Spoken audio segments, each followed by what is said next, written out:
Line drive, fair ball down the right field line. Kelly scores. Jackson right behind him. He'll come around to score. There's your big 2-out hit. Victor Martinez makes it a 3-2 ball game. It was just a matter of time before someone was going to make him pay.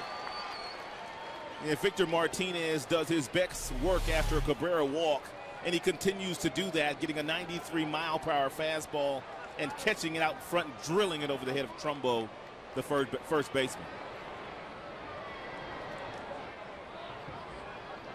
47 and 48 in the RBI column for Victor Martinez. That's his first hit in this series.